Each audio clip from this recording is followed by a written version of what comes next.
Bonjour David et bonjour à tous et merci de me recevoir lors de votre soirée de projection du film En quête de sens.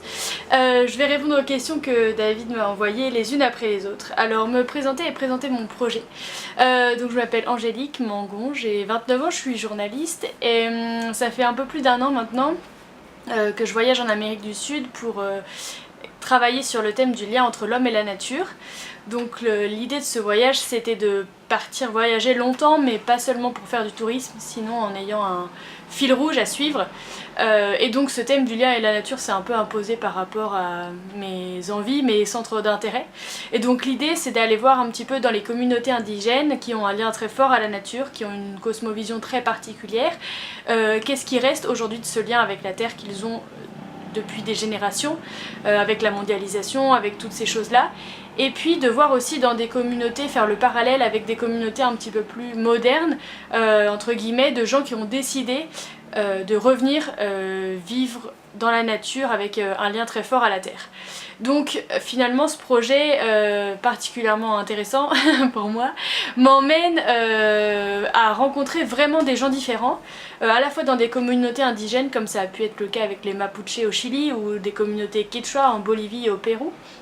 Et aussi des ingénieurs agronomes qui travaillent avec des petits paysans ou qui travaillent avec des enfants pour leur transmettre justement ce lien à la terre et l'importance de travailler en harmonie avec la nature.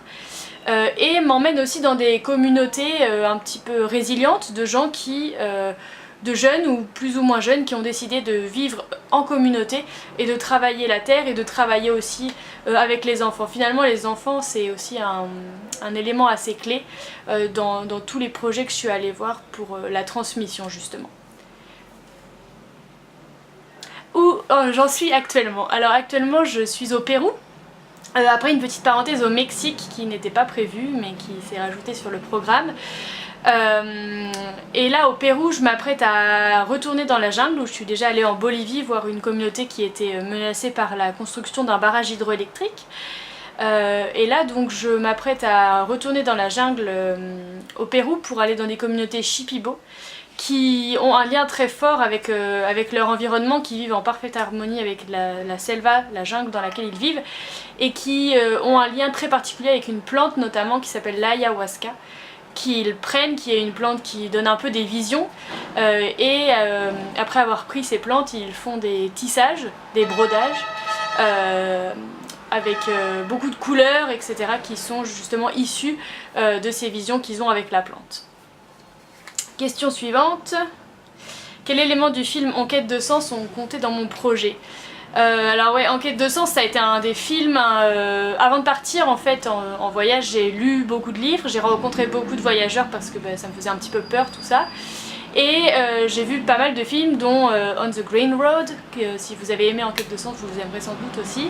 Et En quête de sens, alors je me rappelle pas exactement quels éléments ont compté mais je me rappelle être sortie de la projection avec l'idée de me dire banco, je sais que je veux partir moi aussi, réaliser quelque chose comme ça, aller rencontrer des gens qui justement ont donné du sens à leur vie.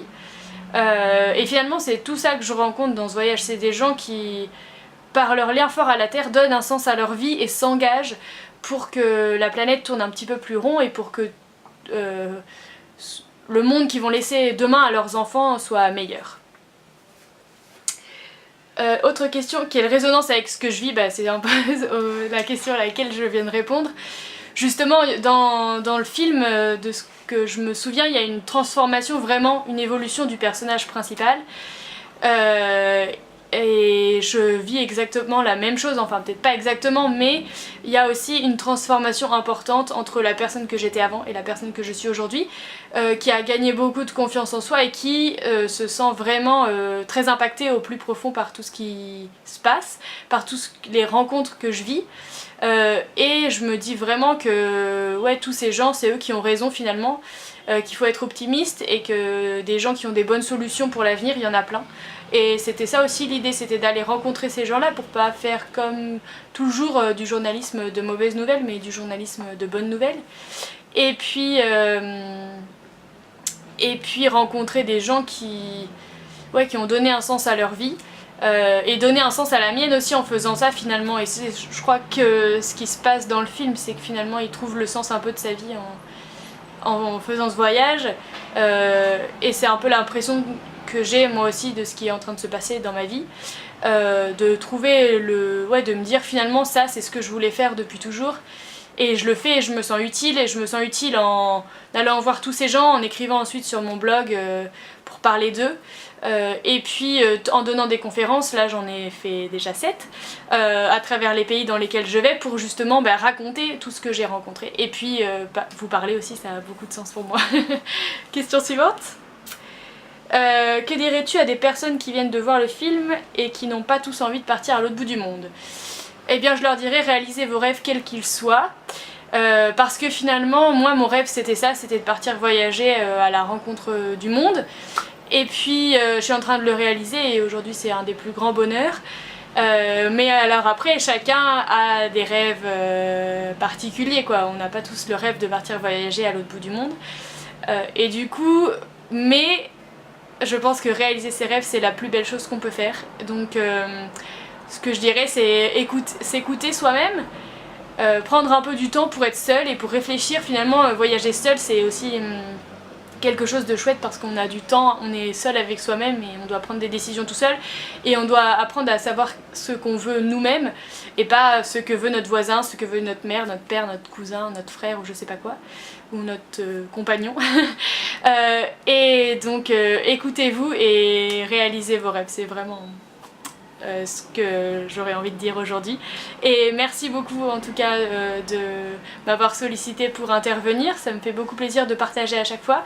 Et n'hésitez pas à aller jeter un petit coup d'œil sur mon blog qui s'appelle www.surlaroutedelapachamama.com. Pachamama c'est la terre-mère en quechua. Et la page Facebook pareil, Sur la route de la Pachamama. A bientôt, merci.